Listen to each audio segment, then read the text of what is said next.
Boa noite, irmãos. Graça e paz. Tudo bem? Preciso manter o ritmo hoje no alto, porque senão eu durmo. Amém? Louvado seja Deus por todos que estão aqui essa noite. Sejam todos muito bem-vindos. Muito obrigado ao pessoal aí que deu início ao culto. Estou me sentindo até meio estranho, né? Você sai do ambiente, entra no outro assim, imediatamente você fica, quem são essas pessoas? Quem é esse lugar?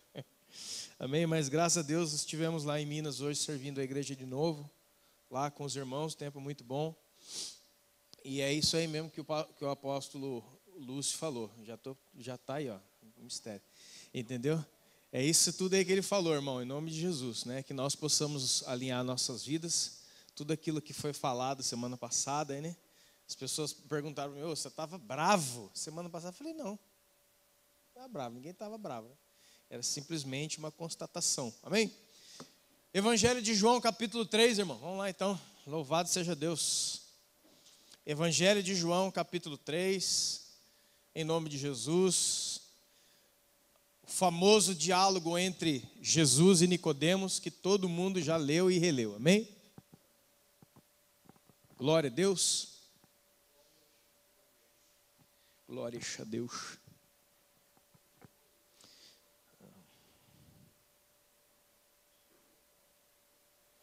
Isso. Verso 6, amém? Evangelho de João, capítulo 3, verso 6 até o verso de número 10. Muito conhecido esse diálogo aqui. E vamos meditar nele nessa noite. Diz assim, são palavras de Jesus. O que é nascido da carne é carne. O que é nascido do Espírito é Espírito. Não se admire de eu te dizer que importa a você nascer de novo. O vento sopra onde quer e ouves a sua voz, mas não sabe de onde ele vem e nem para onde ele vai. Assim é todo aquele que é nascido do Espírito. Então Nicodemos lhe perguntou, como que pode acontecer isso? Como que pode ser isso? No que respondeu a ele Jesus, você é mestre em Israel e não sabe essas coisas? Amém? Glória a Deus. Jesus não odiava os fariseus. Embora a igreja, né, na sua totalidade, na sua maior parte, querendo dizer, a maior parte da igreja prega quando vai falar dos fariseus, que os fariseus eram praticamente um bando de demônio, né? Eram pessoas os inimigos terríveis de Jesus. Esses dias mesmo eu estava falando aqui, a primeira batalha de Jesus foi no deserto contra Satanás, e Jesus usa o poder da palavra de Deus contra Satanás, né? 3 vezes ele diz, está escrito, está escrito, está escrito, e o diabo vai lá com a turma dele e some, né? E é engraçado que quando aparecem os fariseus, né, ao redor de Jesus, quando Jesus falava que estava escrito, os fariseus não corriam. A coisa piorava. Isso tem uma mensagem poderosa para mim e para você, irmão. Que a nossa maior luta, o nosso maior adversário não é o Satanás e os seus demônios. Mas é a Bíblia que está dentro de você e não tem vida. Você pode entender isso aqui? Veja que o Nicodemos ele não vai atrás de Jesus para brigar com Jesus, colocar Jesus à prova, como outros fizeram. Ele espera dar o cair da noite, procura saber onde Jesus estava e vai atrás de Jesus. É importante também dar uma olhada no tipo de pergunta, no tipo de questionamento que o Nicodemos traz. Nicodemos, como era um mestre da lei, como era um mestre de Bíblia, ele não faz perguntas bíblicas para Jesus. Olha, Jesus, quero fazer umas pegadinhas bíblicas aqui. Vamos ver se você é o mestre dos mestres mesmo. E ficam fazendo, não. Ele chega com uma outra pergunta, preste atenção, que está num outro campo da nossa vida. Ele não faz perguntas técnicas, perguntas bíblicas, perguntas de Moisés. Não, ele fala assim, eu quero saber uma coisa, Jesus. Como eu faço para ter vida e vida eterna?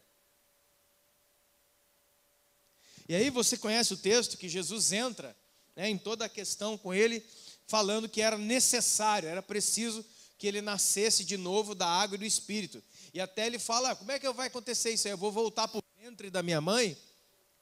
Eu vou voltar a ser um bebezinho? E Jesus fala assim para ele, olha cara, você é mestre em Israel e você não sabe essas coisas? Essa palavra aqui é uma palavra muito importante, irmãos. Porque quando Jesus vai se referir a ele, chama ele de mestre. Para Jesus chamar alguém de mestre, significa que esse Nicodemos fariseu aqui, não era um fariseu comum entre os outros. Ele era um principal, ele era um principal da sinagoga, ele era um professor de professores. Quantos podem entender isso aqui?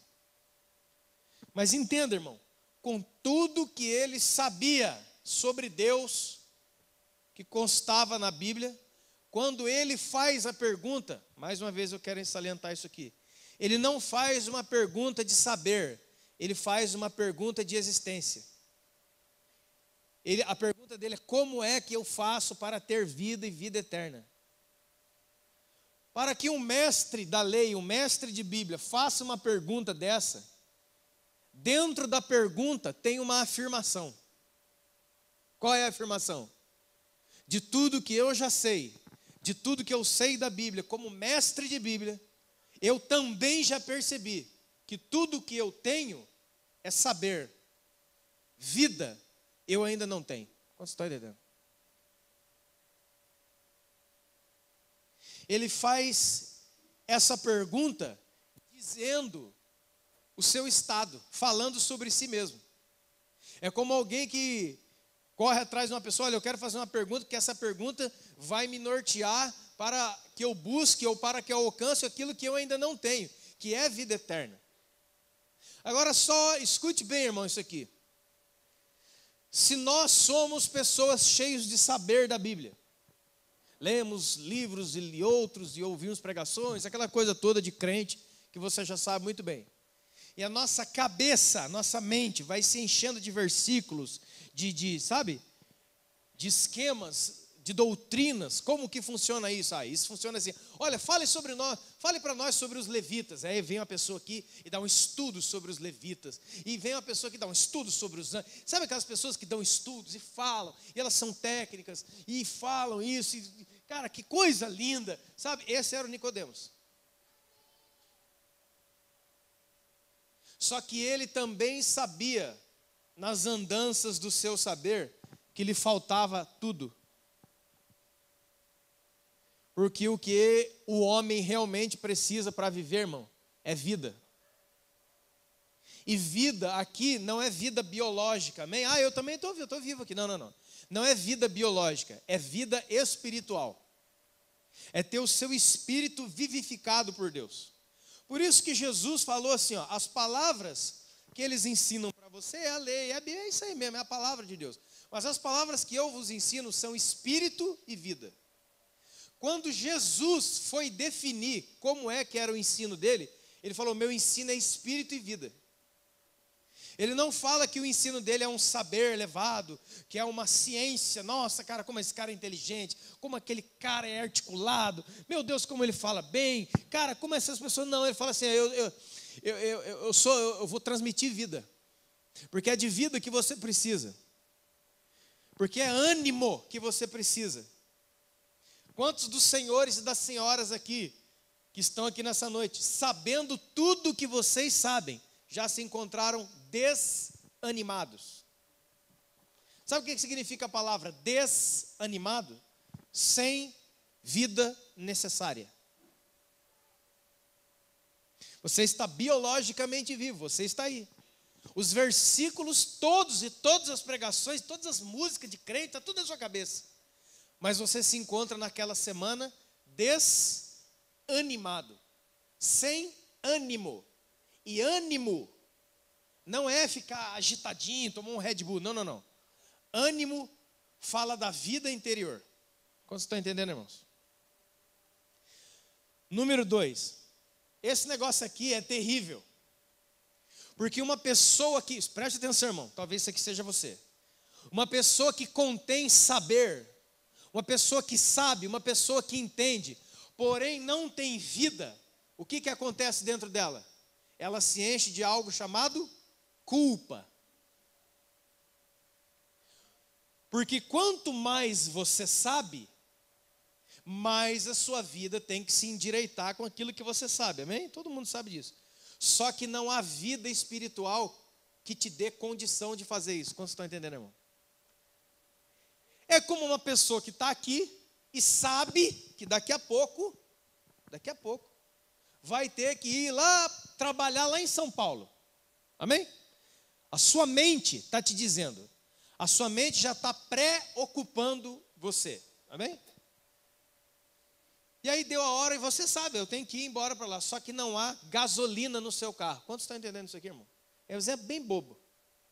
Você sabe para onde que deve ir, você sabe o que deve fazer, só que não há energia vital para que aquilo aconteça. Quantos estão entendendo, irmãos? Esse aqui é o paradoxo da coisa. Por que é que Jesus veio entre tantas coisas?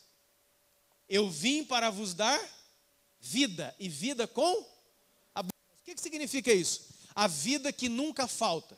Várias vezes falou, sabe o que vai brotar de dentro de você? Um rio de água viva. Um rio. Se Jesus falasse que ia brotar de dentro de mim um rio, a coisa já ficava grande. Quanto você está entendendo? Agora ele não fala isso, ele fala um rio de água viva a jorrar para a vida eterna. Olha só. Como que Jesus vai colocando superlativos na frase? Ele vai aumentando os níveis, você está entendendo? Ele poderia falar assim, vou abençoar a sua vida. Você vai vir comigo, vai ser uma benção. Não, ele não fala isso. Ele fala que de dentro de nós jorraria um rio. E a água desse rio seria uma água de vida. Irmão, todo o conhecimento, toda a sabedoria humana não resolve o que a Bíblia chama em Hebreus de pavor dos homens. Sabe qual é o pavor dos homens? A morte. Eu creio, você já deve ter ido num velório de um amigo, parente seu, amém? Deve ter ido. Se não foi, prepare-se, porque você irá. Você vai ao velório, amém? Aí estão aquelas pessoas lá chorando. E tem alguns caras que ficam contando piadas sempre lá fora, né? Não estou falando desse, estou falando das pessoas que sofrem mesmo. Você chega lá, você sabe, você conhece os versículos de cor que falam sobre a morte. Quer ver um? Agradável aos olhos, a voz de Cid Moreira. Agradável aos olhos do Senhor é a morte dos seus servos. Aí você chega para a pessoa que está em luto e recita esse versículo, ó. O que acontece imediatamente? Ela, nossa, eu não sabia, obrigado, agora eu estou transbordando de alegria. Mete o pé no caixão, vamos fazer uma festa. Você já viu isso acontecer em algum lugar? Não, né? Escute em nome de Jesus. O que resolve a gente é vida com abundância. Quantos podem entender, irmão? O que resolve é vida em abundância. E não mais um versículo. Eu separo para você todos os versículos que falam sobre morte, que Deus está no controle, e entrego para uma mãe que perdeu um filho. Uma mãe crente. Ela crê em Deus, amém? Só que ela vai chorar o filho. Você está entendendo? Porque o que vai resolver ali não é um papel cheio de versículos e promessas. É a vida abundante. Que em outras partes você vai conhecer como a vida espiritual, a vida do Espírito Santo em nós. Sabe como é que o Espírito Santo é consolador, irmão? Ele não é consolador se você está sentado ali triste com a vida, ele chega do seu lado, parece dois caipiras da roça com um chapéu, aquele paião senta do seu lado, bota a mão, ei rapaz, como é que tá? Aí você chora, aí ele fala, eu sei como é que é fogo mesmo. Aí fica sem o Espírito Santo ali. Não, consolador não é isso.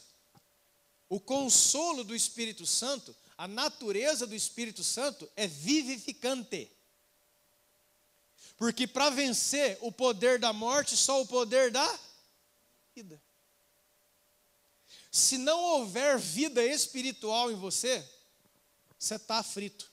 Você vai ser uma pessoa consumida por culpa de alguém que sabe o que deve fazer, mas não consegue fazer de jeito nenhum. Quantos estão entendendo aqui que eu estou dizendo? Você ouve, a sua mente processa, o seu coração recebe e parece que está tudo certo. Segunda-feira, você vai ligar.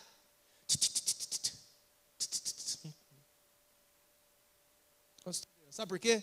Porque não é um tratado sobre o que você sabe e entendeu. É uma questão de quanto de vida você tem. Aí é uma outra busca, é um outro cultivo da sua vida. Quantos podem entender, irmão? Eu já citei aqui algumas vezes um homem chamado Dietrich Bonhoeffer, que era um pastor da Alemanha na época dos nazistas, e ele ficou preso pela primeira vez 17 anos. Ele ficou 17 anos numa cadeia nazista, não é essa cadeia 5 estrelas que tem aqui não. Ele ficou 17 anos sem ler a Bíblia, sem tomar Santa Ceia, sem dar paz do Senhor, irmão, sem fazer essas coisas que nós muitas vezes desprezamos. 17 anos. 17 anos. Quando soltaram ele, pensaram talvez que iam ver um homem doente, arrebentado, cheio de ódios, cheio de traumas, com raiva de Deus, que Deus me abandonou, essas coisas que as pessoas ficam chorando aí porque fura o pneu da bicicleta. Ele saiu de lá um tanque de guerra. Ele saiu de lá um cara, uma massa espiritual. Aí ele pergunta, cara, como que é possível?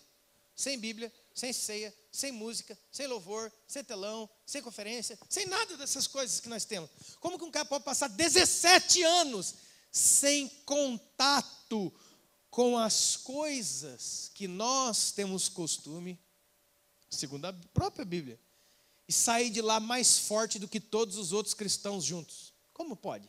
Sabe por quê? Porque embora ele não tivesse a Bíblia para ler 60, 80 capítulos por dia durante 17 anos, o que ele lembrava da Bíblia, ele cria e aquilo gerava o que dentro dele? Vida. De maneira que enquanto ficou dentro da prisão, na sua primeira prisão, escreveu livros cristãos, entre ele um livro chamado O Discípulo, que é considerado pela cristandade mundial, depois da Bíblia, o principal livro sobre discipulado que existe até hoje. Como pode ser?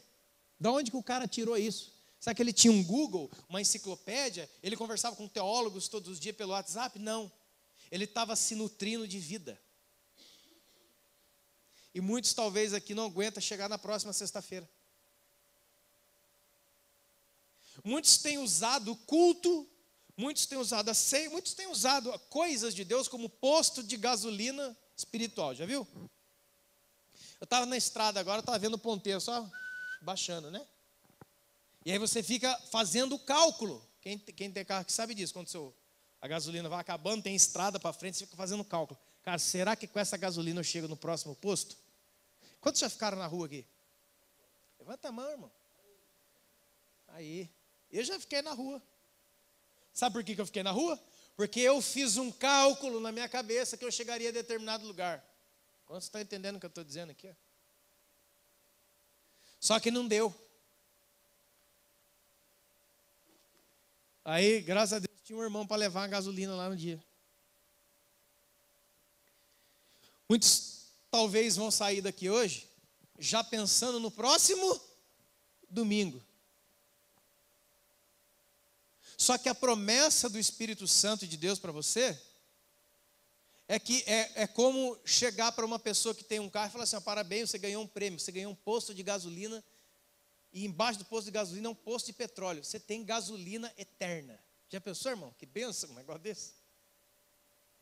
É isso que Deus fala para nós, você tem gasolina eterna. Está aqui, aonde? Está aqui no Espírito, na vida espiritual. Aí você fala, não, mas eu prefiro mesmo... Eu lembro uma época, irmão, tinha um Chevette, lembra aquele Chevetinho tipo Monza? Alguns aqui lembram daquela época que você parava no posto, botava o braço para fora e falava assim, bota 2,50 de álcool. Irmão, o álcool era 20 centavos, nego. Ah, você sair alegre. 2,50. Faz isso agora. Você bota o braço para fora, 2,50. O cara fecha o vidro e fala, vai embora, filho. Não está acontecendo nada.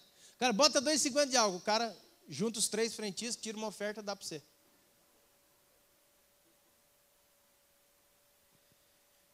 O culto, as coisas de Deus não podem ser postos de gasolina, onde você fica marcando quando vai ter outro, e chega lá no cheiro da vida espiritual, e aí fala, ufa, dá uma abastecida aí, Jesus. Aí Jesus está aqui hoje, como um frentista gospel da sua vida, bota lá e enche o seu galão, e você fala, agora sim, talvez em nome de Jesus eu chegue até domingo que vem. Só que se acontece alguma coisa que vai desviar o seu caminho, alguma coisa que vai acontecer no meio dessa estrada, você vai ter que fazer um gasto de gasolina extra. Estão entendendo o meu exemplo? E aí sabe o que vai acontecer? Aquela conta que você fez não vai dar certo. Onde é que está isso aí na Bíblia? Uma coisa chamada o dia mau. Esse dia o Felipe estava falando isso. O dia mau é esse. Você está no domingo, essa semana vai ser benção, você já vai falando, essa quinta-feira, quarta-feira vai acontecer isso, então vai ser muito legal, aí o fim de semana está chegando, aí acontece uma desgraça, acontece algo no meio da semana, ele tira toda a sua reserva, ele tira toda a sua paciência, ele drena você inteirinho, quanto você está entendendo? Aí chega na quarta-feira cedo, você não tem um pingo de gasolina no tanque, só que o próximo culto é domingo. Você tem que chegar em São Paulo. Você está parado aqui em Pinda, na Dutra, sem galão, sem dinheiro, sem nada. Quantos podem entender? Alguns nessa vão colocar a culpa de ninguém me ajudou levando gasolina. Que é justamente aquilo que nós estávamos falando esses dias aqui a respeito de culpa e responsabilidade, no domingo passado. Veja, irmão, que é exatamente a fotografia da nossa vida.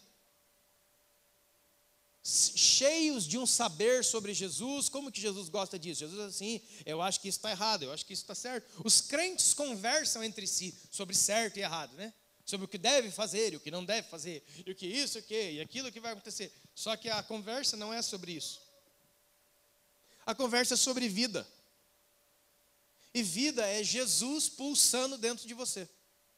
É Jesus morando dentro de você. Aí, irmão, aí como diz, né? Aí aquela canção, posso passar na prova, pisar não sei na onde, que é aquelas músicas antigas que tinha pisar na prova, não sei como é que era, irmão. E hoje teve Enem ainda por cima, né? Mas eu sei que eu vou dar glória a Deus. É aquele tipo de pessoa que você vê na Bíblia, que o cara está na pindaíba do sofrimento terrível. E ele está ali. Ele não desiste, ele não pensa em baixar a cabeça, ele não pensa em jogar tudo pelo alto, ele não fica murmurando pelos... Irmão, qual é a mãe da murmuração? Uma vida biológica sem uma vida espiritual. Irmão, uma vida biológica sem uma vida espiritual, a única coisa que sai da nossa boca é o quê? Murmuração. Por quê? Nós somos cheios de culpa. Sabemos o que devemos fazer, sabemos para onde devemos ir, mas não há poder, não há força vital de vida dentro de nós que nos impulsiona a fazer isso. Aí a vida dentro da igreja fica insuportável. Cara, vai vir outro culto, meu Deus, eu não aguento mais. Por que eu não aguento mais? Porque eu sei que Deus vai vir aí nessa palavra aí, vai subir o nível das águas, mas eu não consegui nem andar no parquinho ainda. Deus está montando a montanha russa dentro da Petra, e eu não sei andar nem de Vilotrol. Eu ainda estou tentando o quê? Irmãos, a grande maioria das pessoas, preste atenção, não estão na igreja preocupadas se elas não entenderam o que eu falei, o Lúcio, o Eduardo. Não. Qual que é a grande questão dentro da igreja? Não são pessoas que não estão entendendo, são pessoas que não estão vivendo o que estão ouvindo. Como a gente sempre fala, né? A pessoa tem que viver o que prega, a pessoa tem que viver... Não, nós temos que viver o que pregamos e o que ouvimos. O ouvinte e o pregador, diante da palavra, estão exatamente no mesmo lugar. Não há coisa maior para mim e menor para você, e nem maior para você e menor para mim, é a mesma coisa, o que fala e o que ouve. Quantos podem entender isso? Sabe tudo o que você quer? Não é ter mais um entendimento formidável em hebraico, grego, em maçoné, não. Sabe o que você quer ter? Um rio dentro do seu peito. Se você está no Espírito aqui nessa noite, você sabe do que eu estou falando. Você trocaria todos os seus esboços de pregação, entendimentos esquemáticos da história dos hebreus e de Israel e de não sei de quem, por vida. Vida com abundância. Porque a vida com abundância nos liberta do poder do pecado. Não é o conhecimento. O conhecimento e o saber humano, ele vai prender você no pecado. Porque o conhecimento e o saber humano não tem poder contra o pecado. Já está lá a árvore do conhecimento do bem e do mal. Você quer saber se você ou alguém que você conhece está comendo disso? A outra árvore era uma árvore da vida. Era a árvore da vida. E a outra era a árvore de quê? Do bem e do mal. Você já viu pessoas que vivem bem e vivem mal? Quando está tudo correto, você é uma pessoa. Quando está tudo ao contrário, você é outra pessoa.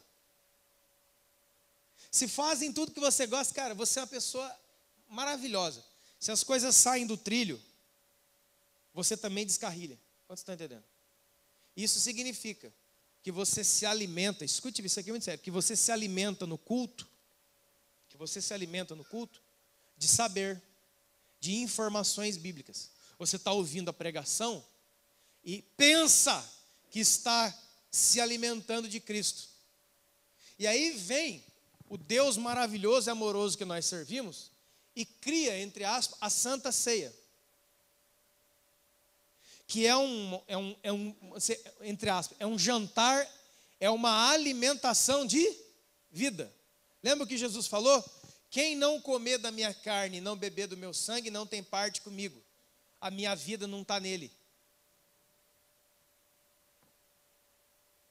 Irmão, qual é a sabedoria? Qual é o entendimento profundo que está num pedaço de pão? Talvez no máximo a receita do padeiro. Qual que é a sabedoria excelsa, altíssima, que está naquele cálice de vinho?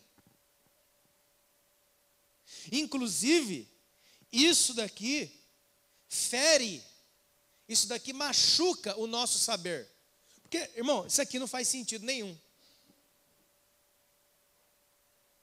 Dizer para pessoas que existe vida nisso daqui, humanamente falando, não faz sentido. Tanto é verdade que eu estou dizendo, que o apóstolo Paulo falou em 1 Coríntios 11, que tem um monte de gente que toma ceia, e a cada vez que toma, o que está acontecendo com ele? Ele está mais fraco, mais doente, e muitos já chegaram até a morte. Está vendo? Fraqueza, doença e morte. Para resolver problema de fraqueza, doença e morte, como é que é, irmão? É com vida. Sabe por que o sangue, né, o exemplo, o símbolo do vinho, do produto da videira, é o sangue de Jesus? Sabe por quê? Porque lá em Levítico, Deus tinha dito a Moisés assim, ó, que o poder e a vida está no... A vida do homem está no sangue. Por isso que tem uma seita por aí, uma seita aí, né? Que não aceita a transfusão de sangue. Uma seita que não aceita a transfusão de sangue. Porque uma vida não pode passar para outra, blá, blá, blá, blá. Você foi salvo por uma transfusão de sangue, o sangue de Jesus derramado por causa de você. Então, quando Jesus fala assim, esse é o cálice da nova aliança no meu sangue, o que ele está falando? Não é no sangue, aquele líquido vermelho, não. É um símbolo profético aquilo ali. Que a nova aliança no meu sangue, o que é que está dentro do sangue? Vida. Quantos podem entender? Então, tudo que Deus realmente está fazendo, fala-nos de vida, transmite vida. O que é, irmão? Uma pessoa condenada. Condenada é o quê? A morte eterna. E uma pessoa salva, o que é? Ele é destinado ao quê? A vida eterna. Tudo que Jesus faz, Ele está fazendo em cima daquilo que Ele é. Ele oferece aquilo que Ele é, como diz uma canção. É vida. Ah, então você está dizendo que a gente não tem que saber nada, que a gente tem que ser um bando de ignorantes? Não, não, senhor. Não misture as coisas. Mas o que eu estou te dizendo é que um cara chamado Nicodemos, que sabia de Bíblia mais do que todos nós juntos aqui, um dia caiu a ficha dele e ele ficou desesperado. Eu preciso procurar esse mestre, esse tal de Rabi, esse tal de Jesus, porque de todos os mestres que eu já conheci, só esse aí ressuscita o morto. Para você se formar um mestre em Israel, você teria que estudar com vários outros mestres, mas nenhum dos outros mestres que foram mestres de Nicodemos pôde curar um cego, um aleijado e ressuscitar o morto. Por que Jesus podia fazer isso? Irmão, o que é um milagre? O que é um dom de cura? Não é uma palavra de conhecimento sobre a doença do outro. Presta atenção, irmão. Olha isso que eu estou falando para você dentro dos dons espirituais. Olha, quem está doente aqui, vem aqui na frente. Aí vem algumas pessoas aqui. Aí eu vou lá, o que você tem? Eu estou com uma doença aqui. O cara descreve a doença para você. Que todo aquele que está doente já passou em vários médicos. Lembra a história da mulher que há 12 anos se consultava com todos os médicos, gastou tudo que tinha e não adiantou nada? Ela tinha um fluxo de sangue. Há 12 anos ela perdia a sua vida. Desculpa a expressão, a vida dela escorria pelas pernas. Há 12 anos, sem parar, ela perdia sangue. Imaginou o bagaço que essa mulher estava, fisicamente falando. E a Bíblia diz que ela gastou tudo que tinha com todos os médicos e não aconteceu nada. Quem é doente, quem tem alguma enfermidade, geralmente ele sabe detalhar o que ele tem para o outro. Ou seja, existe um saber em cima do problema físico. Existe um certo conhecimento até de uma enfermidade. Mas o que é um dom de cura? É um derramamento da vida espiritual que existe dentro de mim, dentro da parte que falta em você. Porque quando a vida espiritual de Deus que está em uma pessoa é derramada sobre a outra, sabe o que acontece? Ela é curada. A cura de Deus, o Deus que cura, Ele não derrama versículos na mão daquele que tinha a mão mirrada, o coxo. O homem que não andava. Como é que se resolveu o problema do homem que não andava, gente? Colocando vários papéis de Bíblia, assim, amarrando, sabe? Pega a Bíblia, molha no óleo, azeite ungido de Israel, põe na ferida. Jesus quer vida, transmitir a vida, porque aquilo ali é um problema de vida, porque a doença é o que, irmão? É um pouco de morte na sua vida. A doença, a enfermidade, é um pouco de morte na sua vida. Como é que se resolve o problema da morte? Vida. O que é que falta para a gente atravancar? O que falta para vencer? O que falta para você, para mim, para qualquer um de nós, vencermos a questão? Vida.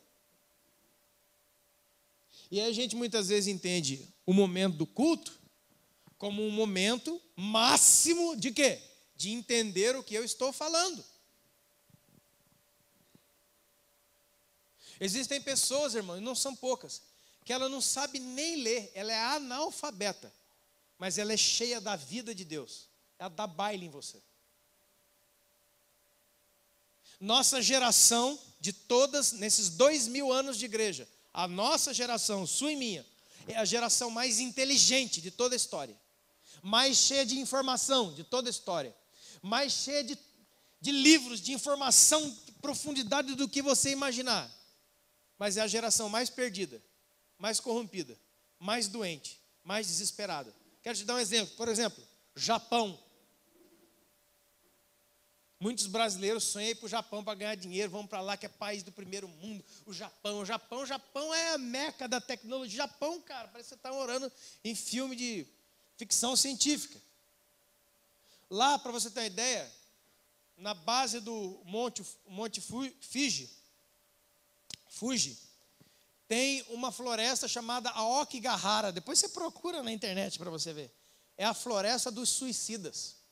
Mais de 40 mil suicídios, 40 mil só no Japão por ano. A maior tecnologia, dinheiro no bolso, tudo que o dinheiro pode comprar. Mas há um desespero interior. Sabe por quê? Porque quem compra um barco, compra 2, compra 3 Ferrari, 5, 6 e 7. Mas daqui a pouco, irmão,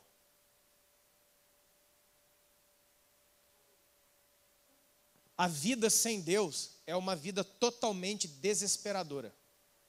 É desesperador não ter Deus na vida. Porque quem não tem Deus na vida, não. Quem não tem Deus como vida, ele sabe, porque todos nós que estamos aqui temos uma certeza igualzinha de todo mundo. Qual é? Um dia você vai morrer. A gente hoje, né, talvez jovem, na flor da idade, não, cara, vamos arrebentar, você só pensa em virar, como diz, um mundo de cabeça para baixo, porque você é jovem e você está aqui ali. Você vai fazer isso. Mas daqui a pouco, quando você começa a chegar ali naquilo que se chama, 50, 60, 70, vem uma mensagem, começa a brilhar dentro da sua, lá no profundo. Você já não tem mais tempo como você teve um dia. Quanto você está entendendo? Você já não tem mais tempo.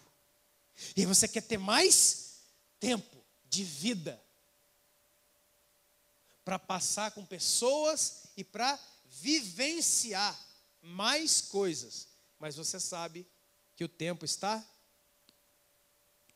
acabando. Sim?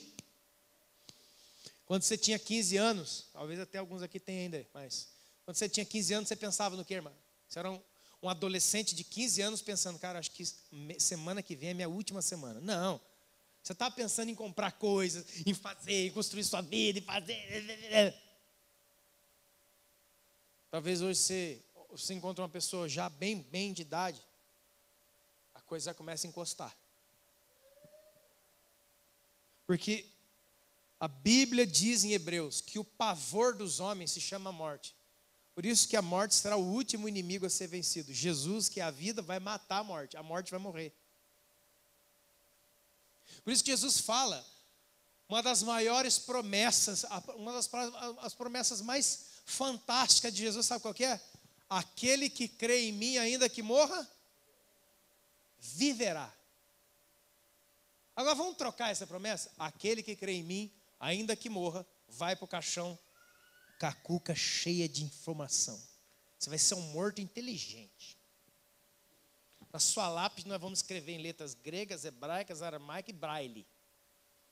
As pessoas vão passar no túmulo ali perto, lá no cemitério, o seu túmulo fala, nossa, aqui é inteligência.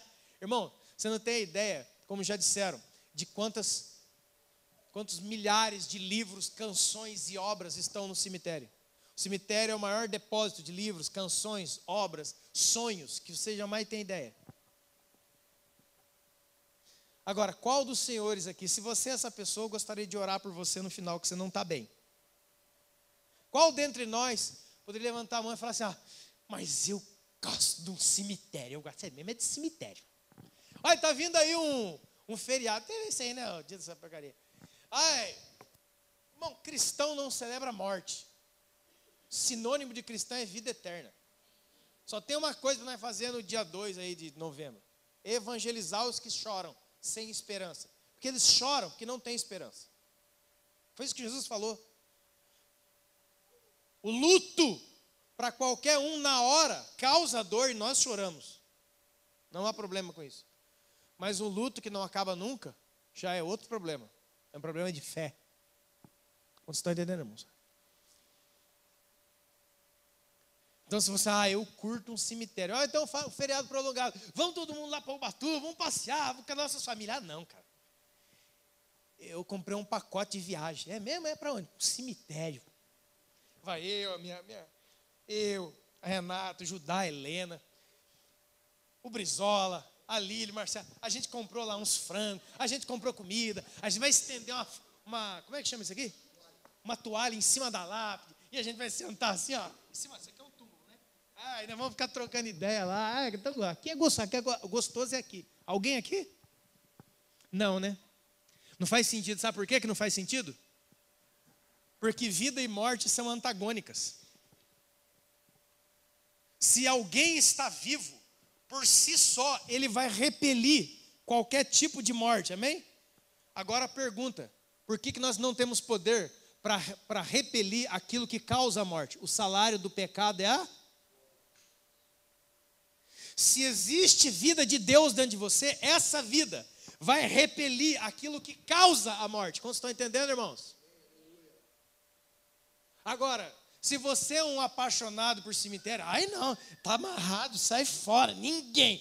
Mas você é um apaixonado pelo pecado, você é um tarado de cemitério. Você curte uma lápide. Cara, você está falando, acho que você tem algum problema na estrada, o que você está falando não tem nada a ver. A Bíblia fala que o que causa a morte do homem se chama pecado. Deus não fez o homem para morrer, mas como ele amou o pecado, assim como o pecado entrou no mundo e causou a morte por um homem ele vai sair. O último Adão, Jesus. Então, para nós finalizarmos, a Santa Ceia é uma comunicação de quê? De poderes e sabedorias e entendimento. Não, peraí, agora a pessoa está chegando na Santa Ceia, agora vai chegar ali o líquido extraído da uva chilena, da safra de 19... Olha aqui, olha. Dá vontade de fazer que nem aquele cara, bota um choque aqui, essas também de mesa. Filma aqui, perderneira. O cara gruda na uva e cai, você viu aquele cara?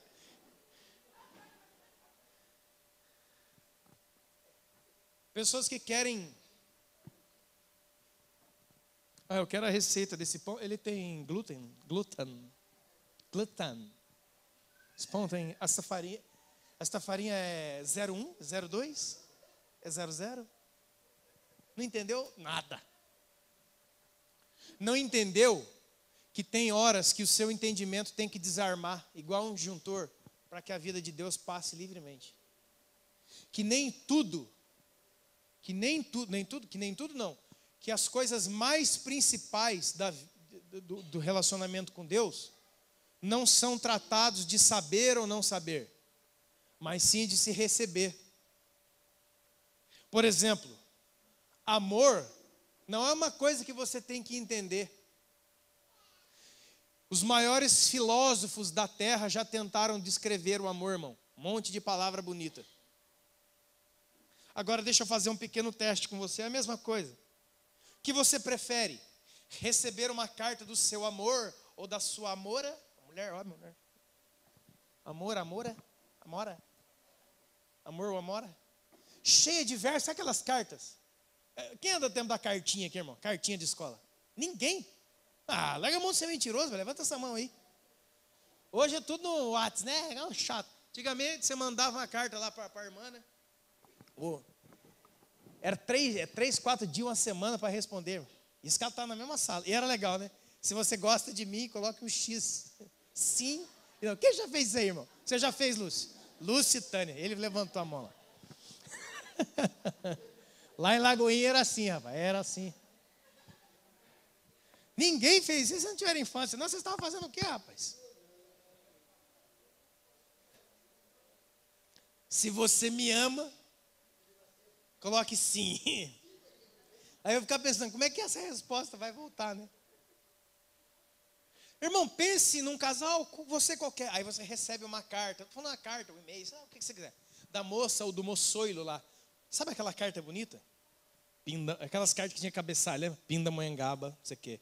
Hoje o dia está ensolarado. Rapaz, é um português assim de lorde, sabe? Versos bem montados, poesia. Aquela menina olha assim, nossa, cara, que coisa bonita, né? Essa é uma coisa, certo? Você recebeu uma carta bem montada, cheia de informações. Seus cabelos são tão lindos. Como que a gente crê em mentira, né? É aquela coisa toda.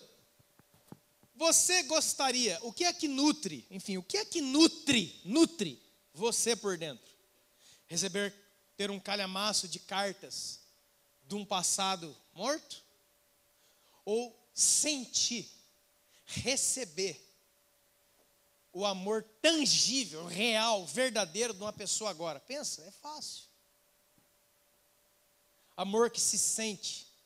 Sabe aquela saudade que bate? Cara, tem que estar com aquela pessoa. A pessoa nunca escreveu uma carta para você. Não importa. Lasca, taca fogo nessa bodega aí. Porque qualquer um, irmão, pode escrever na internet poesias para você. Poesias cheias de, muito bem escritas, mas são cheias de morte. Agora, a gente sabe quando a gente é amado e querido, sim ou não? Como é que você sabe? Por uma carta? Ou você sente por dentro? Você sente no espírito. O ambiente muda. Já viu isso aí? Quantos lembram disso aí? Você está lá na escola, tudo lambão, isso aí, cara, jogar bolinha. Aí passa a menininha, você gela, velho. Ela vem na sua direção, você vai ficar, não sei o que, você também gostou?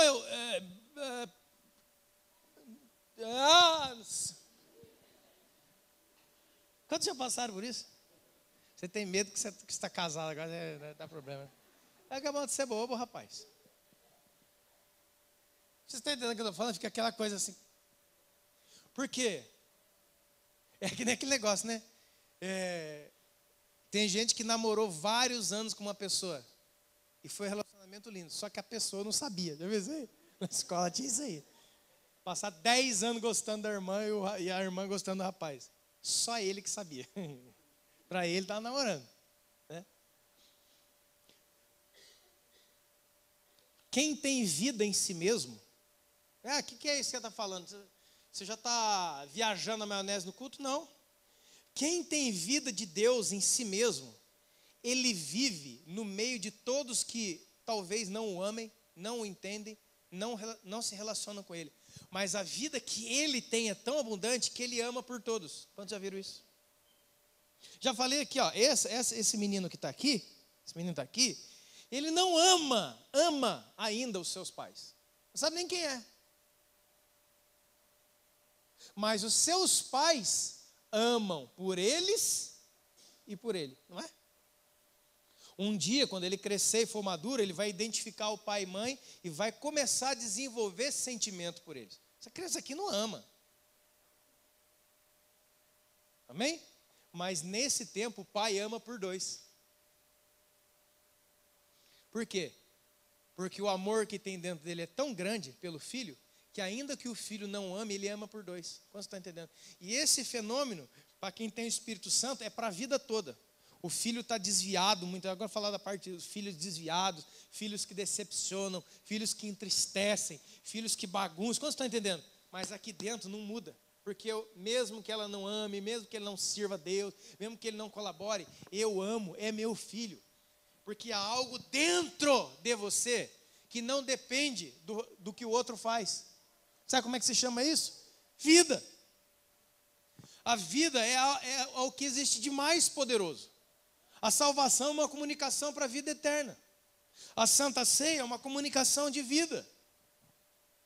Mas se você só trata as coisas de Deus, como talvez Nicodemos aqui nesse momento, a única coisa que Deus vai falar para você hoje, nossa, mas quanto tempo você está na igreja? Quantos versículos você já sabe? Quantas pregações você já ouviu? Quantos caras tremendos que você já ouviu? E você está desse jeito?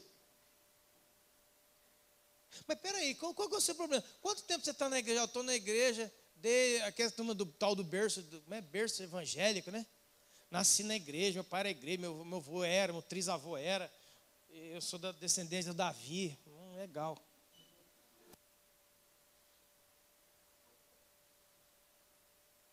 Eu sou de família... Olha o lixo. Esse aqui é lixo. Eu sou de família tradicional evangélica.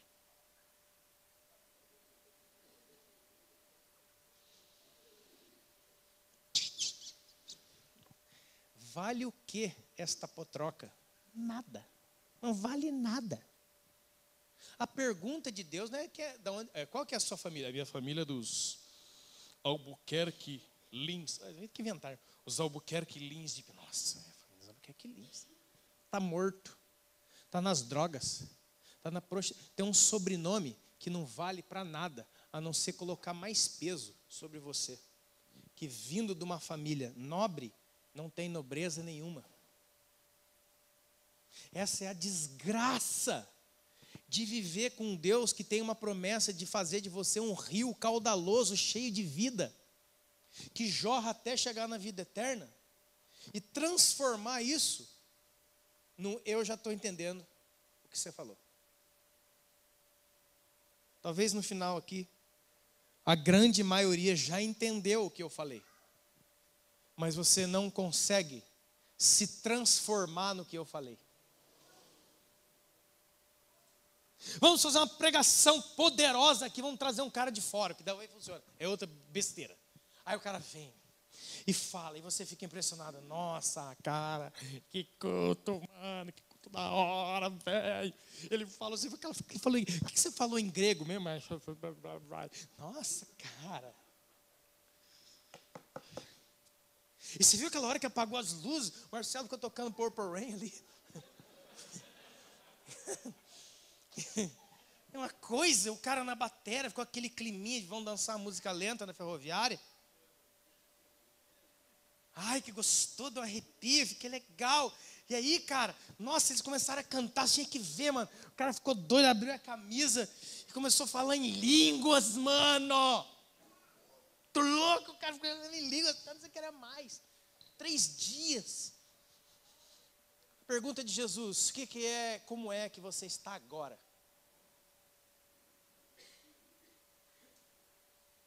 Línguas não sustentarão você.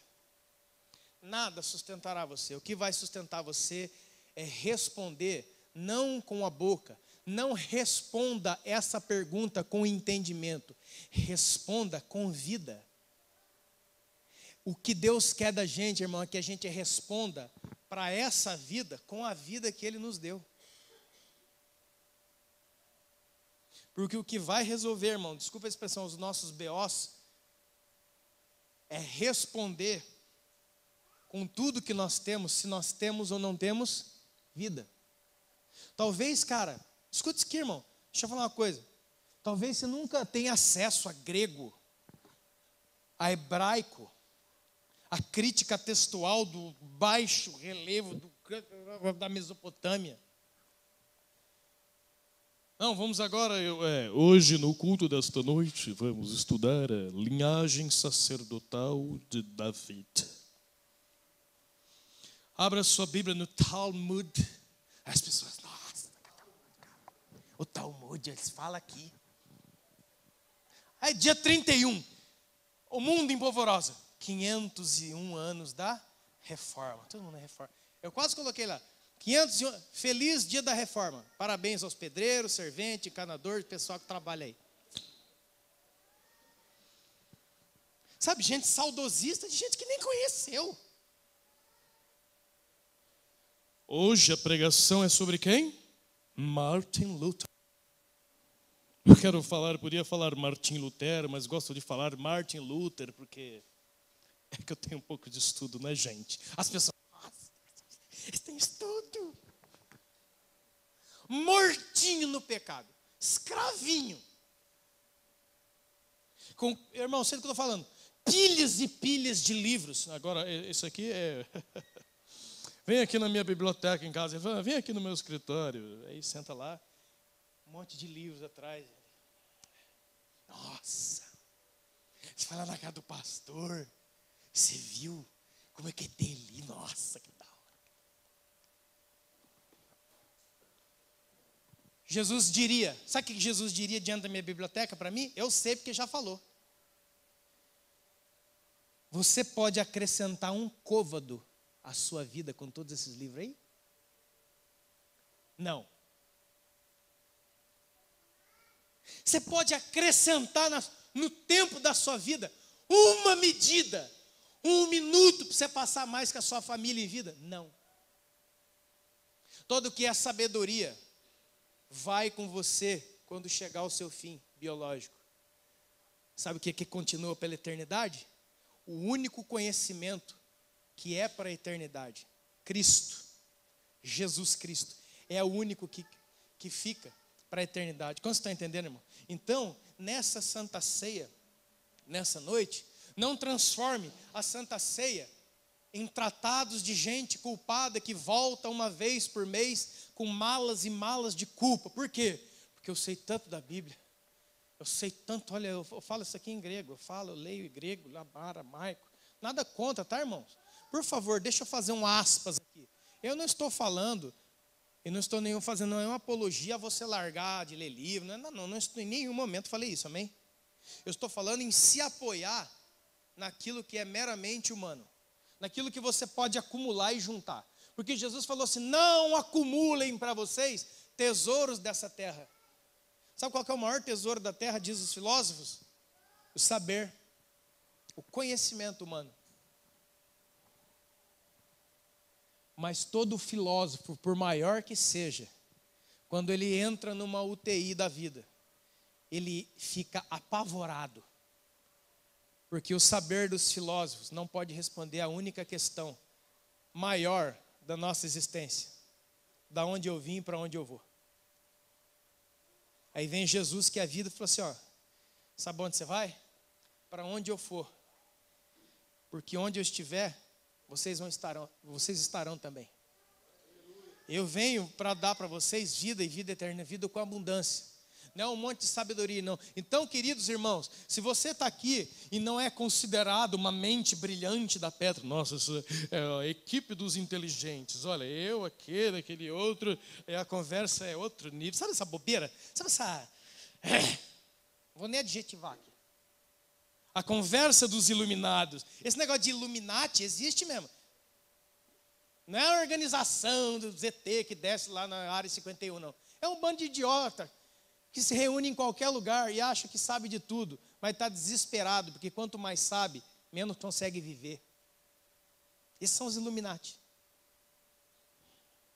Então, o que você acha dessa pregação do Cristo? Então, ele falou um versículo que tem um contexto do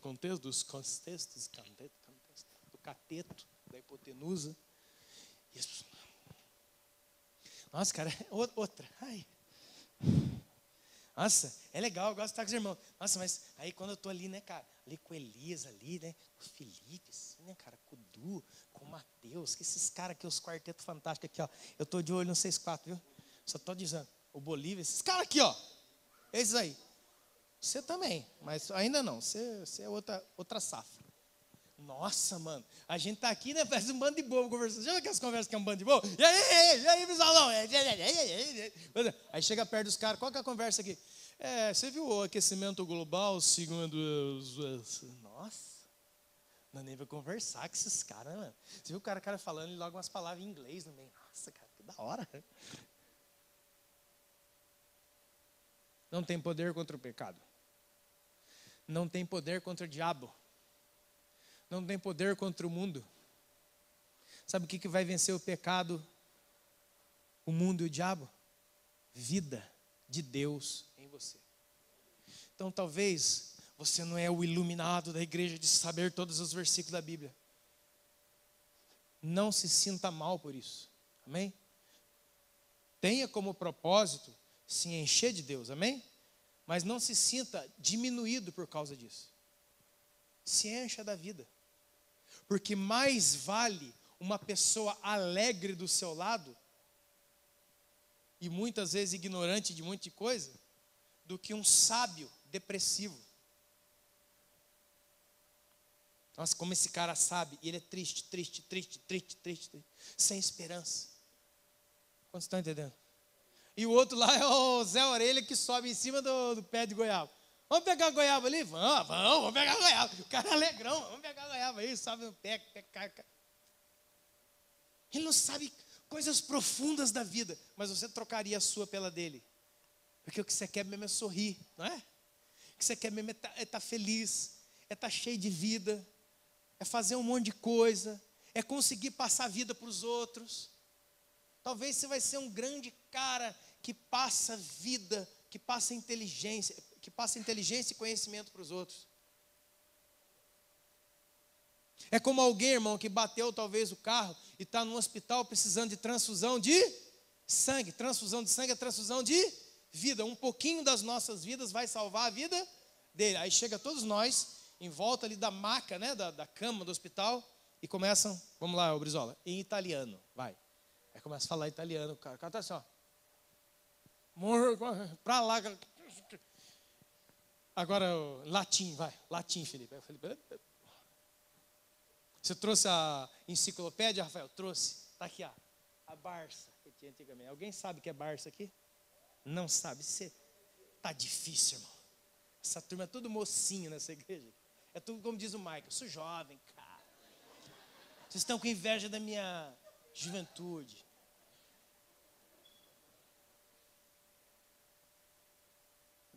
Feche seus olhos.